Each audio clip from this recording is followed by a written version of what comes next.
iniciativa Ciclos de Actualización para Periodistas CAP, de la Fundación DESC, del Instituto Nacional Demócrata y de Oxfam Centroamérica, les queremos dar la más cordial bienvenida a la segunda sesión de trabajo del ciclo CAP sobre democracia y elecciones en Guatemala. Esta sesión que vamos a tener el día de hoy es en seguimiento al taller anterior que, como ustedes recordarán, es sobre análisis de escenarios electorales y que fue facilitado por el ex canciller Edgar Gutiérrez. Hoy tengo mucho gusto en presentarles a Eduardo Núñez Vargas, quien tiene a su cargo la facilitación de la sesión de hoy, que hemos titulado Integridad electoral, amenazas y desafíos.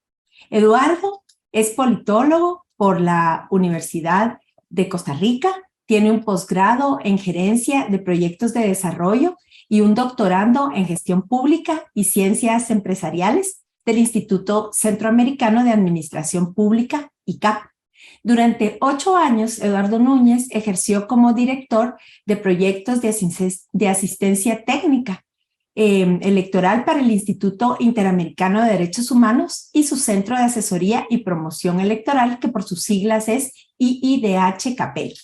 Eduardo Núñez ha sido consultor sobre partidos políticos en el PNUD, en el Banco Interamericano de Desarrollo para la formulación de proyectos educativos, cívicos y políticos, y también de la Organización de Estados Americanos en programas sobre democracia y gerencia política.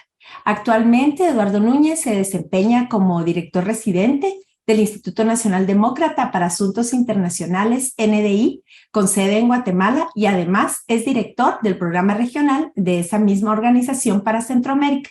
Complementariamente, se desempeñó entre 2013 y 2019 como presidente de la Asociación Costa Rica Íntegra, que es el capítulo en formación de transparencia internacional en ese país. Así que me da muchísimo gusto presentarles a Eduardo Núñez, darle a él los buenos días y muchas gracias por su anuencia a facilitar esta sesión. Eduardo, te escuchamos. Adelante.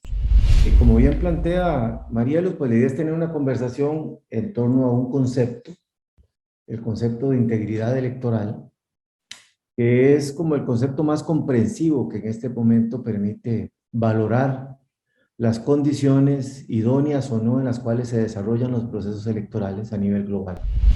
La conversación giraría en torno a entender la naturaleza del contexto, sin entretenerme muchísimo en eso, dado que ya lo hablaron fundamentalmente con Edgar Gutiérrez, e inmediatamente después proceder a ver desde la perspectiva de las distintas dimensiones del concepto de integridad electoral, cuáles serían los desafíos que se presentan como predominantes en las elecciones de Guatemala en el año 2023. Cuando ustedes hablan de la Guatemala de hoy, podemos tener muchas formas de interpretarla, muchas formas de valorarla. En realidad, uno de los rasgos naturales de una sociedad democrática es que cada ciudadano o ciudadana, cada grupo o actor de interés, pues tenga una mirada razonablemente diferente sobre cómo entender su historia, su contexto, y perciba los posibles escenarios susceptibles de evolución. Sin embargo, yo lo que voy a tratar de proponerles es un marco de análisis, no decirles cómo está Guatemala, eso lo saben ustedes mucho mejor que yo, sino cuál podría ser un marco analítico que explique cuáles son las coordenadas dentro de las cuales el proceso electoral del año entrante en Guatemala se va a estar desarrollando. Y desde una perspectiva digamos, de factores determinantes de la realidad política contemporánea guatemalteca, a mí me parece que hay 4 factores principales. El primero es un desgaste institucional acumulado que refiere a la pérdida de capacidades de las instituciones fundamentales del Estado para gestionar, para diseñar y para gestionar políticas y servicios públicos de impacto amplio, o sea, de impacto amplio e intertemporal. Como siempre digo, es muy frecuente que cuando uno escucha, no solo en Guatemala, sino en cualquier otro país, valoraciones sobre la situación, con muy pocas excepciones, la gente tiende, los ciudadanos y las ciudadanas tienden a valorar el desempeño de sus gobiernos y muy particularmente de sus presidentes. He tenido la oportunidad de vivir ya muchos años en Guatemala y bueno, cada periodo de gobierno escucho que la queja tiende a incrementarse y a volverse más temprana en relación con la forma en que los gobiernos, los presidentes se desempeñan. Sin embargo, mi hipótesis es un poquito diferente. Por supuesto que la competencia, la habilidad o la capacidad de los liderazgos políticos que ejercen el poder, presidentes, equipos de gobierno, diputados, diputadas, magistrados y magistradas, etcétera, es determinante. Sin embargo, hay eh, elementos propios del diseño institucional, del funcionamiento de las instituciones, que va más allá de las competencias de los individuos y que por ende son un factor determinante de carácter más objetivo a las posibilidades o no que esos individuos tengan para ejercer de manera efectiva el poder. Guatemala, como buena parte de los países del mundo en esta cuarta ola de redemocratizadora, como ha sido conocida, a final de cuentas, lo que está mostrando es un deterioro institucional acumulado, una suerte de entropía institucional. Por supuesto, las competencias o falta de competencias de los gobiernos, digamos, volverán más aguda o no esa debilidad institucional, pero es una debilidad que es un factor objetivo. A esa, digamos, deterioro institucional acumulado, que en buena parte es hija de la reducida capacidad de las élites políticas, económicas y sociales guatemaltecas para producir acuerdos en torno a un modelo de Estado, digamos, razonablemente efectivo, se agrega el fenómeno de la polarización política inducida. Otra vez, no es un rasgo exclusivo de Guatemala, es un rasgo global, lo vemos en todos los procesos electorales, pero además en buena parte de los entornos políticos en Europa, en el Pacífico, en América, etcétera, vemos una nueva forma de polarización. La polarización, como siempre indico, es un rasgo natural de las democracias. Es decir, tiene que ver con la diferenciación de visiones, la diferenciación de intereses, la diferenciación, si ustedes quieren, de carácter ideológico. Pero de lo que estamos hablando ahora es de la polarización afectiva o la polarización emocional, que es el uso de la polarización política como una estrategia que lo que busca es generar dinámicas y narrativas de exclusión, en donde el adversario ya no es adversario político, sino es enemigo político. Es reproducir la lógica de la guerra digamos, y traerla al ambiente de la política y la competencia democrático-electoral. En ese sentido, la polarización es usada como una herramienta que ha demostrado ser exitosa para ganar elecciones, aunque no siempre ha demostrado ser exitosa para generar condiciones efectivas de gobernabilidad en el tiempo. El tercer rasgo es los impactos derivados en el ámbito económico, social y político de la crisis del COVID-19, que aunque no ha desaparecido y sigue teniendo un influjo importante sobre las dinámicas institucionales de muchos de nuestros países, en el caso guatemalteco tuvo un efecto particularmente severo porque permitió evidenciar, a modo de una prueba de estrés, el grado de deterioro institucional de ciertas áreas funcionales del Estado. El hecho de que el país haya tenido recursos robustos para responder a la crisis sanitaria y socioeconómica, pero aún así, no obstante contar con esos recursos robustos, su desempeño sea comparativamente modesto en relación con el conjunto de países de las Américas, te da un indicador de ese grado de debilidad institucional, pero además desmitifica una de las hipótesis fundamentales que se ha utilizado para explicar por qué el Estado guatemalteco no funciona. Durante mucho tiempo se ha dicho que el Estado guatemalteco no funciona porque la gente no paga impuestos y porque no tiene recursos suficientes.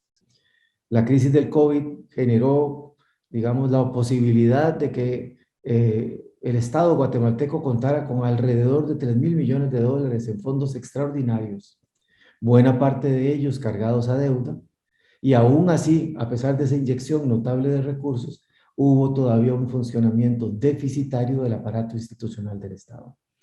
Entonces, la crisis no solo es una prueba de estrés sobre el sistema político institucional, sino además nos pone en perspectiva algunas de las cosas que hemos asumido como válidas para entender el buen o mal funcionamiento de esas instituciones en el Estado guatemalteco. Y todo este proceso, fundamentalmente acelerado a partir del año 2018, deriva en el cuarto factor, un proceso de consolidación de poder político hegemónico. Es decir, en un contexto de polarización, uno de los polos logra construir una realidad de poder y la ejerce con una razonable capacidad hegemónica. Capacidad hegemónica implica la capacidad de imponer al otro polo la agenda política y la estructura de relaciones de poder. Y es lo que hemos sido testigos en el caso guatemalteco de 2018 a la fecha.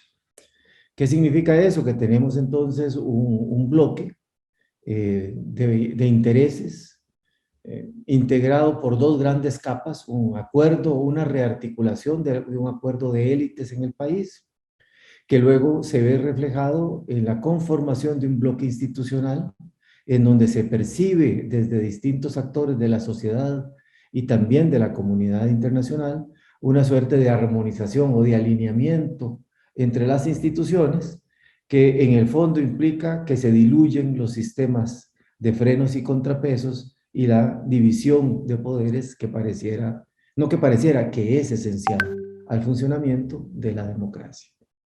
Estos cuatro factores se ven reflejados además en dinámicas contextuales muy concretas que conviven. De un lado tenemos un gobierno, un aparato institucional sumamente, voy a decirlo así, poderoso, un gobierno con mucho poder acumulado, pero que convive con un bajo nivel de apoyo social.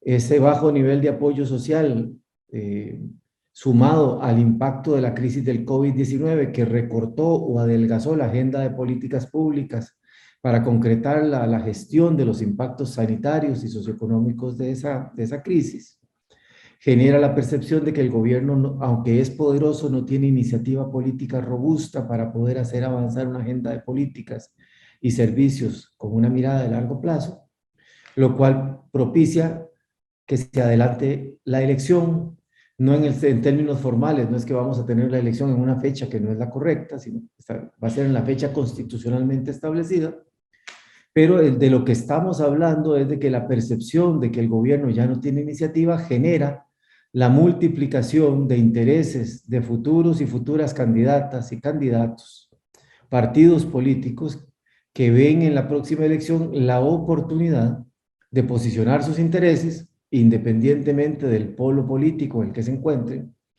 y además ese adelantamiento de las elecciones acelera en alguna medida, ¿verdad?, el desgaste o la pérdida de iniciativa del gobierno de la República.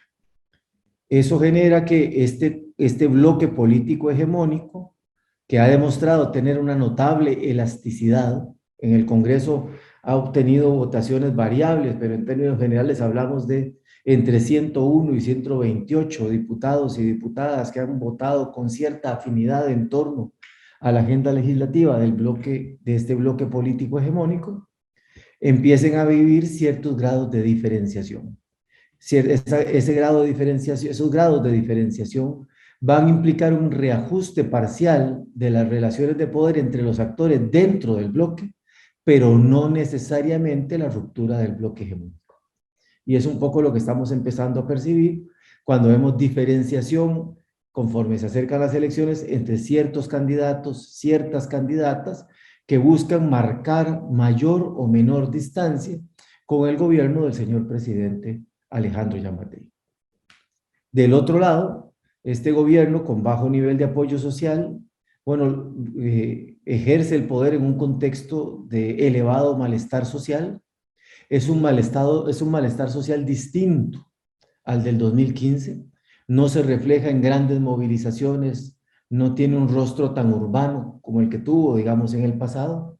Es hoy un malestar social fundamentalmente simbólico, se refleja en el mundo, digamos, de las narrativas políticas, pero básicamente es un malestar que tiene un contexto específico contra el gobierno o contra este bloque, pero que en general, como vamos a ver más adelante, cuestiona el sistema institucional en su conjunto.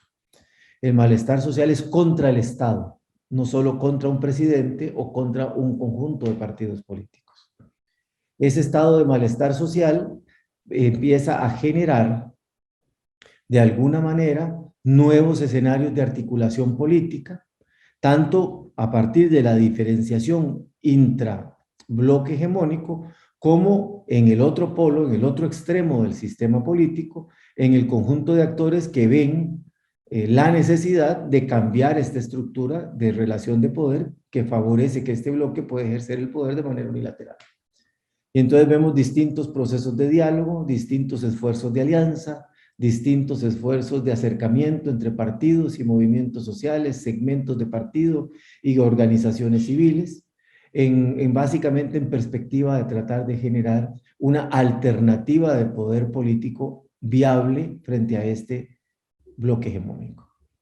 Y todo esto se da en un contexto de deterioro general de las condiciones de gobernabilidad del país, básicamente por factores históricos, como el alto grado de conflictividad social territorial que caracteriza a Guatemala, pero también por factores mucho más contextuales, como es la desaparición de buena parte, si no todos, los espacios de diálogo político y social preexistentes, lo cual genera entonces una sociedad al estilo de este grafiquito de sub y baja, ¿verdad?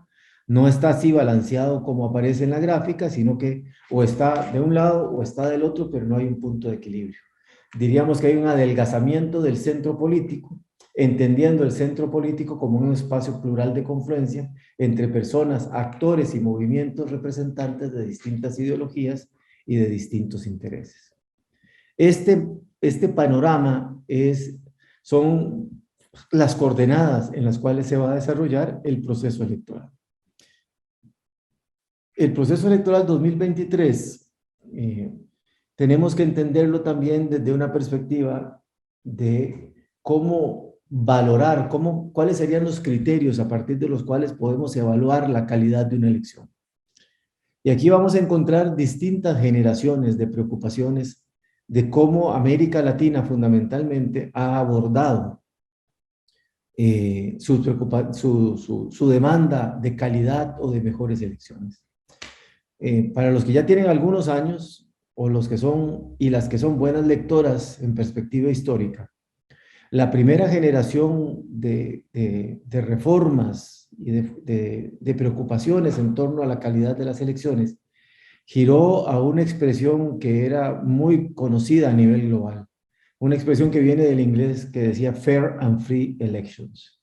La idea de que hubieran elecciones libres y justas, pero que fueran elecciones periódicas, cuyos resultados fueran aceptados y a partir de la aceptación de los resultados se generaran las condiciones para la alternancia efectiva en el poder.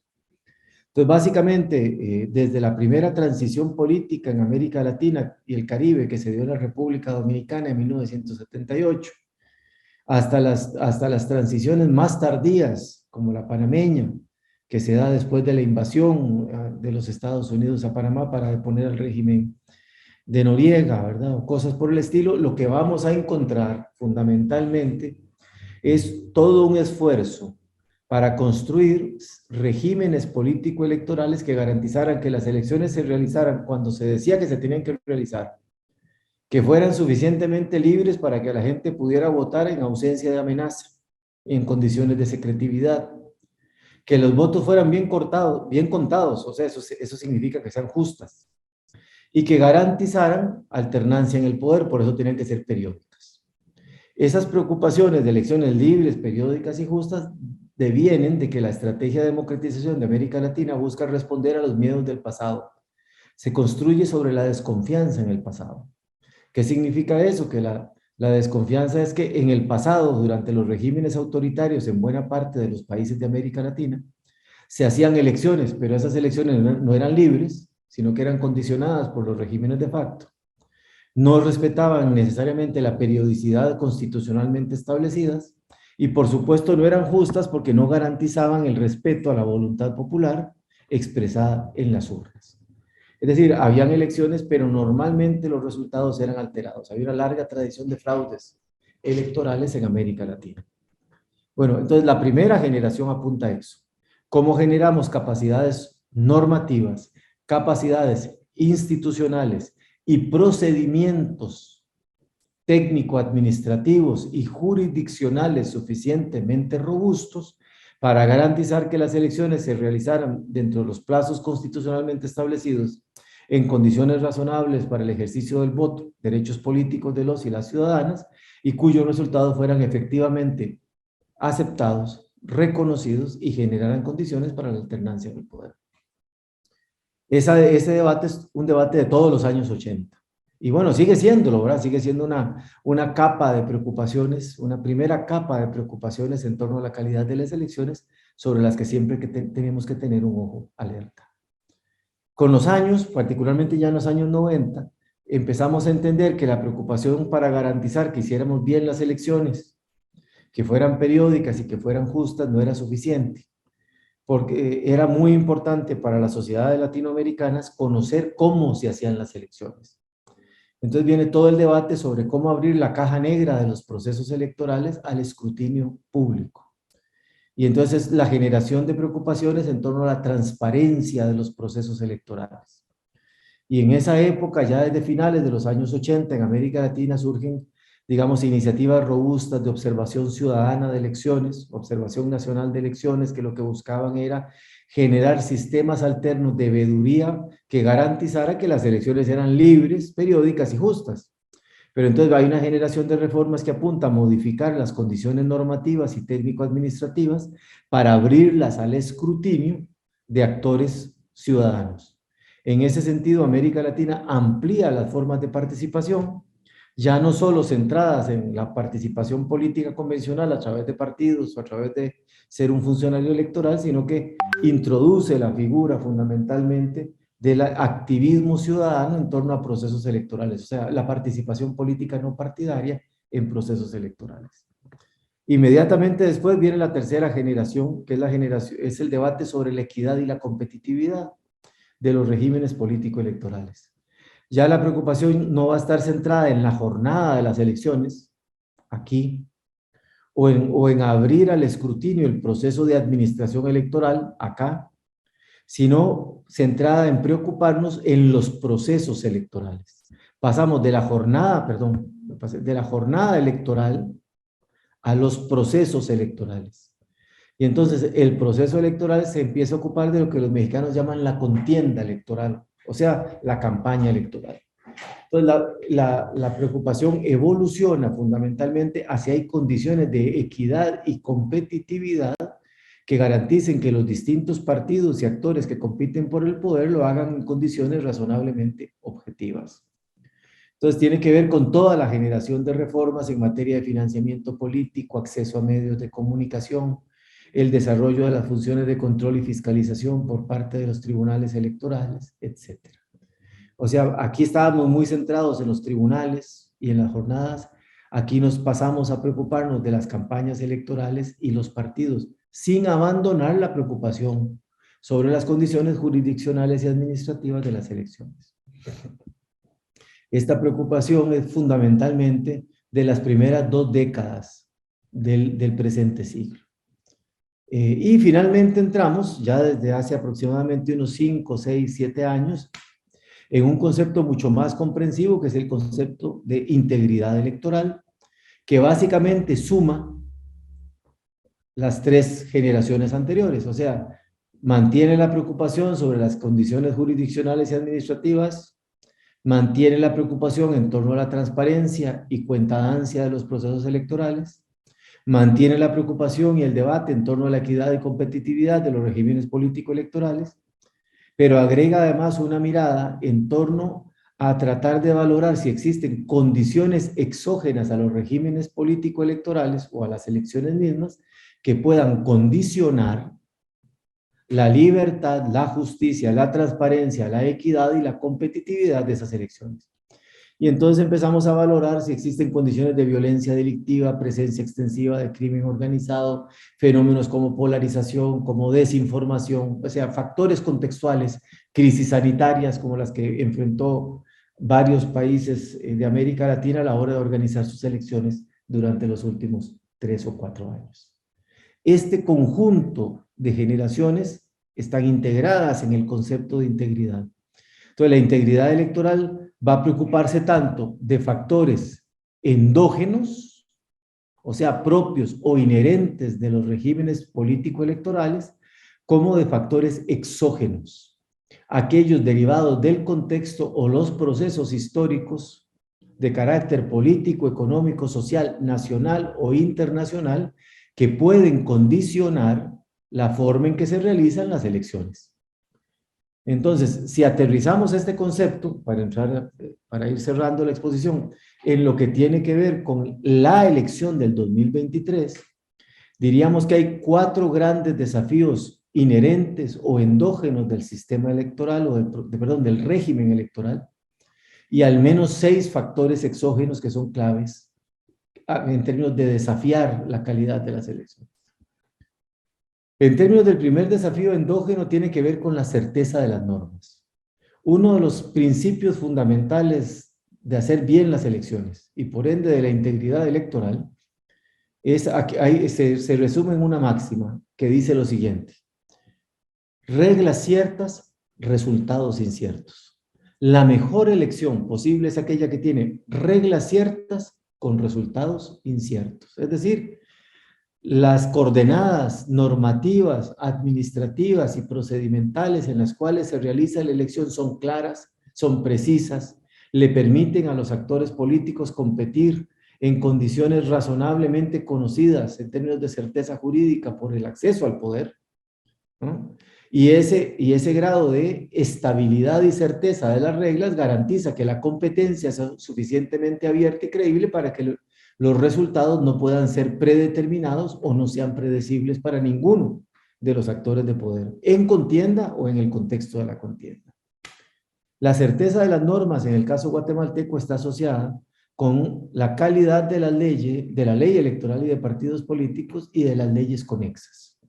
En el caso del régimen electoral guatemalteco, las normas están, digamos, las normas que regulan o que tienen una vinculación directa sobre el proceso electoral incluyen la ley electoral y de partidos, de manera complementaria o indirecta, la ley orgánica y el organismo legislativo, incluye también el Código Penal en lo que tiene que ver con delitos electorales, incluye también las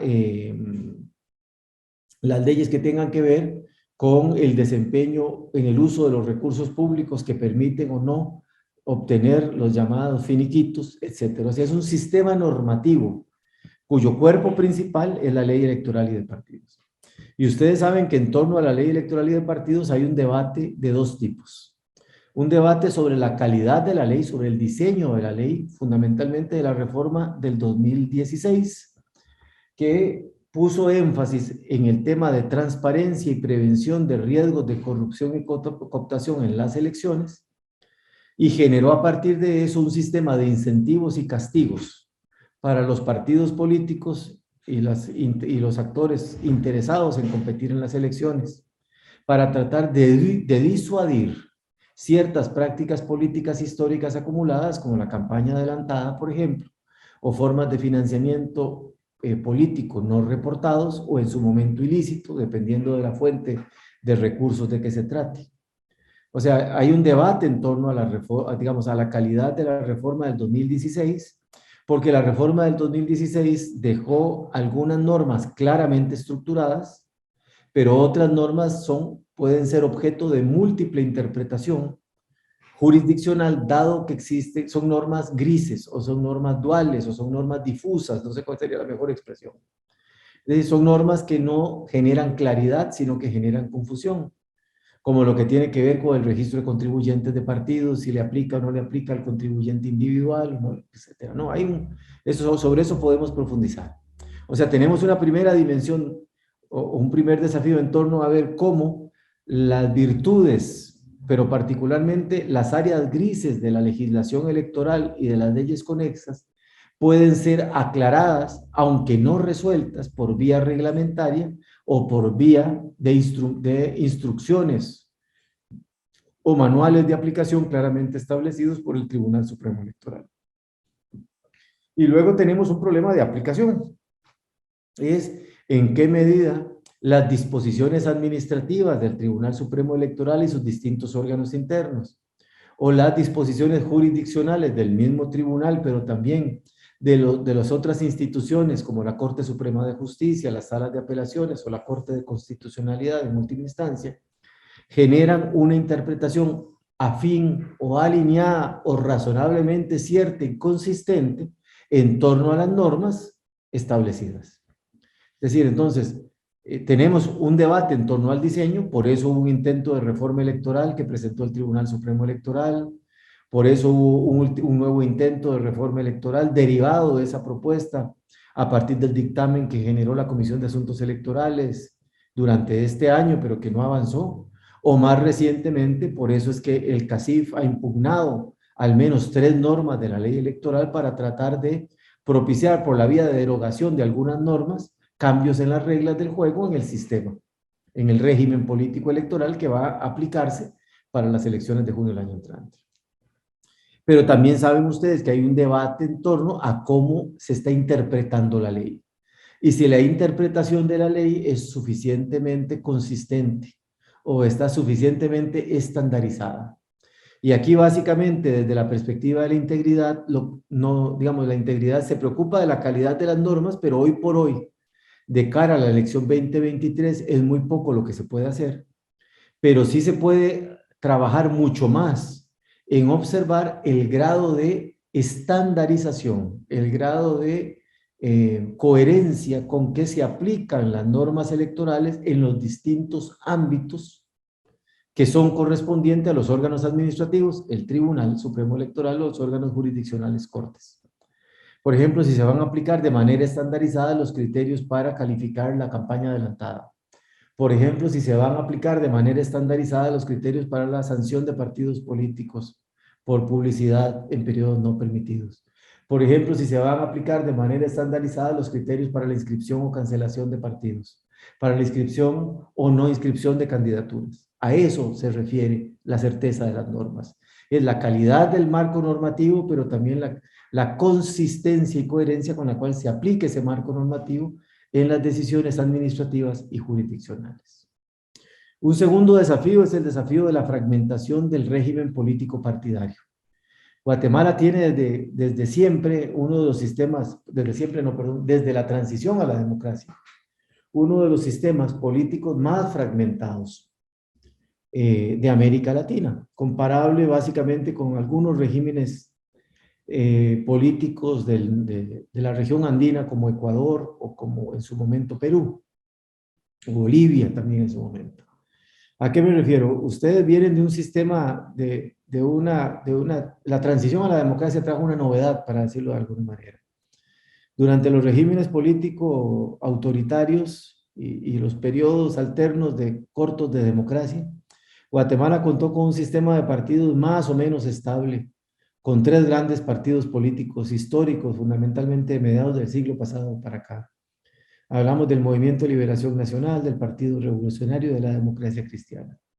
La paradoja es que la transición a la democracia se hace, y estos partidos hacen la transición, pero desaparecen en el contexto de la democracia, los 3. Y Guatemala pare un sistema de partidos políticos notablemente fragmentado. Ustedes han producido aproximadamente poco más de 100 partidos políticos en los 38 años de democracia. El promedio de vida de los partidos es alrededor de 10 o 12 años. Entonces, en términos de lo que los politólogos y politólogas analizan, es un sistema que se califica como de baja institucionalidad y alta fragmentación. Ustedes van a ir a esta elección con aproximadamente entre 30 y 32 partidos políticos, ya tienen 28, probablemente hayan 2 o 3 más, hasta 4 que pudieran alcanzar los requisitos para poderse inscribir. Y los procesos de cancelación de partidos, excepto el que está muy avanzado como un CN, probablemente sea muy difícil que logren concretarse antes de la convocatoria de elecciones. Eso significa que no van a ser aplicables para el proceso electoral del 2023, dado que la ley electoral establece que una vez convocada la elección, un partido no puede ser cancelado. O sea, en los próximos 3 meses, varios procesos que estén abiertos, que pudieran derivar en la suspensión o cancelación de partidos, van a quedar, valga la redundancia, suspendidos hasta que el proceso electoral pase. Esta fragmentación plantea un desafío normativo, porque es mucho más difícil aplicar de manera estandarizada las reglas cuando tenés 30 o 30 y pico de contendientes electorales. pero además porque para el ciudadano y la ciudadana significa un desafío, y para los partidos mismos también diferenciarse y tener la capacidad de implantarse socialmente para poder obtener o generar preferencias electorales que haga viable su proyecto político a través de las elecciones. Un tercer desafío es el de la consistencia y la coordinación interinstitucional.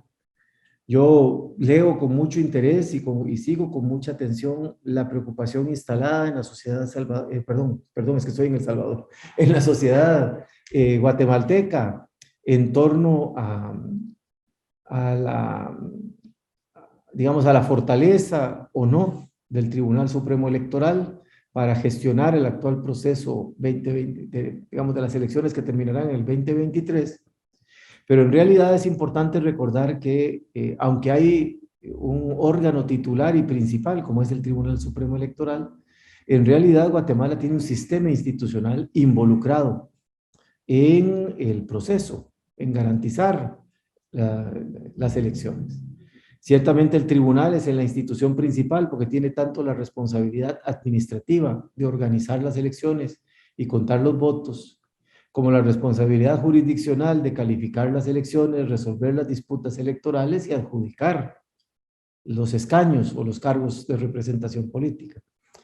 Pero también hay un conjunto de instituciones. El Registro Nacional de las Personas juega un papel central para documentar a los ciudadanos y ciudadanas que luego tendrían que empadronarse ante el registro de ciudadanos del tribunal. Vamos a encontrar también un papel para la Contraloría General de Cuentas, que tendrá que emitir la constancia provisional o transitoria de que aquellas personas que han ejercido la función pública lo hicieron de manera proba, los llamados finiquitos. Vamos a encontrar una participación del Ministerio Público a través de la Fiscalía de Delitos Electorales, que podrá hacer persecución penal de delitos electorales claramente tipificados en el Código Penal. Vamos a encontrar la participación de organismos relevantes como la Superintendencia de Administración Tributaria, la Superintendencia de Telecomunicaciones, otra vez la Contraloría General de Cuentas, la Intendencia de Verificación Especial de la Superintendencia de Bancos, para coordinar la entrega de información sustantiva al Tribunal Supremo Electoral en torno a garantizar su capacidad de fiscalizar el uso de recursos o las contribuciones privadas que los partidos políticos reciban durante la campaña electoral. Vamos a encontrar también un papel de las salas de apelaciones y de la Corte Suprema de Justicia para resolver las impugnaciones a las decisiones que el Tribunal Supremo Electoral tome, por ejemplo, en materia de cancelación de partidos, en materia de aceptación o no de candidaturas, en materia de sanciones administrativas o sanciones financieras que el tribunal pudiera establecer. Bueno, hoy sale la noticia de que la Corte de Constitucionalidad finalmente derogó una sanción para el partido Todos por un incumplimiento en las normas de financiamiento político. Te da una idea de ese sistema. Y como digo, la última instancia, la Corte de Constitucionalidad, que podrá resolver por la vía de amparos o constitucionalidad disputas en torno a las normas, como el proyecto, como la impugnación presentada, el recurso presentado por CACIF, o en torno a casos específicos de partidos o candidaturas. Entonces, este ecosistema institucional es fundamental entenderlo porque demanda dos cosas. Demanda que cada institución respete la autonomía y el mandato que la Constitución le asigna a las otras, o sea, autonomía efectiva de los órganos, particularmente del Tribunal Supremo Electoral, pero además demanda una capacidad de coordinación robusta para generar que el sistema institucional genere las condiciones objetivas para que la elección se realice. Se me olvidó que aquí está incluida las fuerzas de seguridad y las fuerzas armadas, que tienen un papel de seguridad perimetral en el proceso electoral. Y finalmente tenemos un desafío técnico procedimental. ¿Cómo se organizan las elecciones? ¿Cuál es la mejor manera? ¿Dónde se colocan las juntas receptoras? ¿Cómo se integran las mesas o las mesas de votación? ¿Cuál es el tipo de material electoral? ¿Cómo se diseñan las boletas o las papeletas para cada una de las elecciones? ¿Cómo se van a contar los votos? ¿Dónde se van a contar los votos? ¿Cómo se van a transmitir los resultados? ¿Cómo se van a hacer públicos los resultados? ¿Cómo se van a calificar las elecciones? Asignar los escaños. Mucho de eso está descrito en la ley, pero toda esa descripción normativa se vacía en diseños técnicos y procedimentales en muy buena parte bajo responsabilidad del Tribunal Supremo Electoral y de las juntas electorales departamentales y municipales. Este sistema técnico procedimental es un desafío de primera generación, fue donde, como les decía ahora, empezamos poniendo el énfasis hace 40 años en América Latina, pero, y eso es muy importante, sigue teniendo una gran vigencia. Y en el caso guatemalteco, la vigencia está asociada con los problemas de diseño o de funcionamiento que tuvo el Tribunal Supremo Electoral durante la elección del año 2019, en donde hubo una inconsistencia en la forma de publicar los resultados electorales que generó en la primera vuelta presidencial dudas de parte de algunos partidos y segmentos de ciudadanos sobre la certeza de los mismos. Eso finalmente fue aclarado, fue descartada la posibilidad de una alteración voluntaria de los resultados, es decir, de un fraude. No hubo fraude electoral, pero sí se generó digamos, una duda sobre la consistencia técnica procedimental que tenga la autoridad electoral. Y rápidamente, en los últimos 2 minutos, decirles, bueno, los factores exógenos son conocidos, no voy a profundizar, ya hablé un poquito de ellos. Tiene que ver con que Guatemala es un país con un alto grado de conflictividad social territorial. Esa conflictividad social tradicionalmente se ve acentuada en el contexto de las elecciones o se ve de una u otra manera reflejada en la contienda electoral o en la competencia electoral. Tiene una fuerte influencia sobre las elecciones locales, o sea, las elecciones municipales y eventualmente de diputados en ciertos distritos, y una menor incidencia sobre los resultados de las elecciones nacionales como la presidencial o la del Estado Nacional de Diputados. Pero ese es un factor clave en el sentido de que además, desde hace aproximadamente unos 6 años, Guatemala carece como institucionalidad de un sistema de gestión de la conflictividad que permita reducir, mitigar o erradicar los factores que explican ese grado de conflicto. Una segunda variable importante es la violencia delictiva, fundamentalmente homicida, y la creciente presencia territorial de la criminalidad organizada. Guatemala había tenido una tendencia a la baja en materia de delitos, básicamente del 2008 hasta el 2017, 2018. Ahí tendió a estabilizarse, entrar en una meseta. El efecto del COVID generó una contracción robusta, pero ya en el 2021 se consolida lo que ya habíamos empezado a percibir en el 19, una recuperación de ciertos índices del delito y fundamentalmente de la violencia homicida en el caso guatemalteco. Sigue existiendo una presencia importante de grupos criminales en áreas urbanas como las maras o de grupos criminales vinculados al narcotráfico o a los negocios transnacionales, por ejemplo el tráfico de personas o el tráfico de migrantes en ciertos territorios del interior del país, con una tendencia hacia el centro los últimos 3 o 4 años. Eso significa que el fenómeno de inseguridad ciudadana y presencia del crimen es un factor de riesgo que es importante tener en mente a la hora de diseñar la administración de las elecciones, pero también de evaluar las condiciones abiertas, libres y ausentes de amenaza o no que tengan los partidos para competir y los ciudadanos para ejercer su voto. Un tercer desafío está asociado con el fenómeno de la desinformación. Es un rasgo que ya ha estado presente en las elecciones, fundamentalmente del 2015 para acá. En el 2019 tuvo una fuerte presencia, un fuerte influjo, digamos.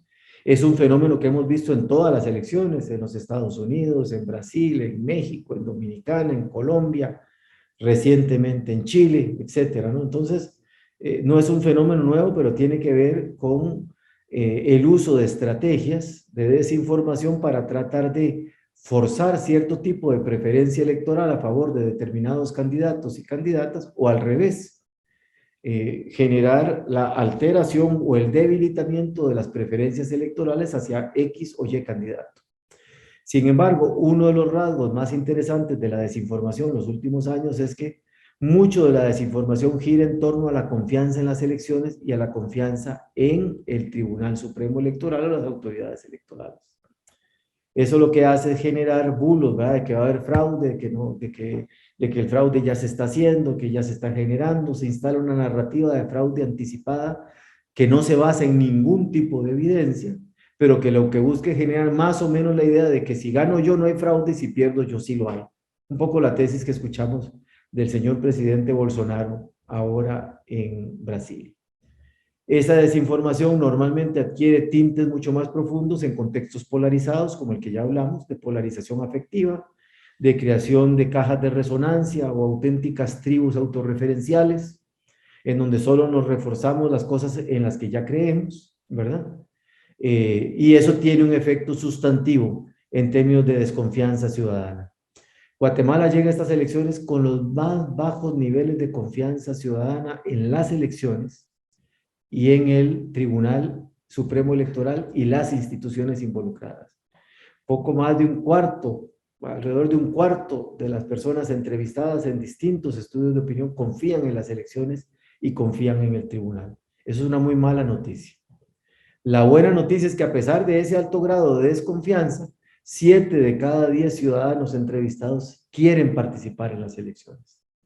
Y la cantidad de partidos que están queriendo inscribirse hablan de que buena parte del espectro político, si no todo el espectro político de uno o de otro lado de este esquema bipolar que se ha ido induciendo del 2015 para acá, quieren ir a las elecciones como una forma de resolver sus disputas políticas. Unos para conservar el poder, otras para cambiar la estructura de relaciones de poder. Pero entonces, este tema de desconfianza es fundamental porque genera presión sobre la organización de las elecciones, sobre la necesidad de un buen desempeño institucional, sobre la necesidad de los partidos de mejorar la oferta política y sobre la necesidad de generar certeza en la interpretación de las normas. Entonces, ese me parece que es un elemento fundamental en lo simbólico, pero con efectos políticos reales. Y finalmente, bueno, no hay que descartar, ojalá que no, que podamos ir a un proceso electoral en un contexto en donde una nueva variante del COVID, por un lado, o eventualmente una nueva irrupción de un fenómeno de salud pública pudiera generar la amenaza o condicionar el desarrollo de la elección. Eso nos genera múltiples escenarios, pero yo diría que hay 2 grandes.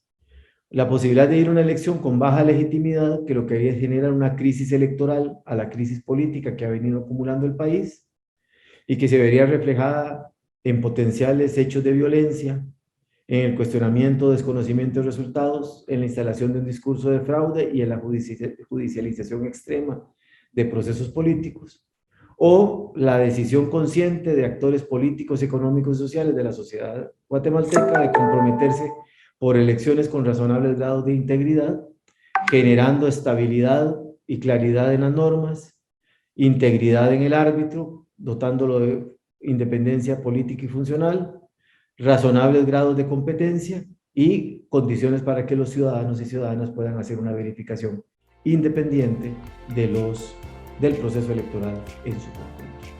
Esto es lo que tengo para compartir la mañana de ustedes con ustedes y solo, valga la redundancia, y solo subrayar que todo lo que haya dicho hoy es básicamente una opinión personal y no atañe a la institución con la cual tengo un vínculo profesional.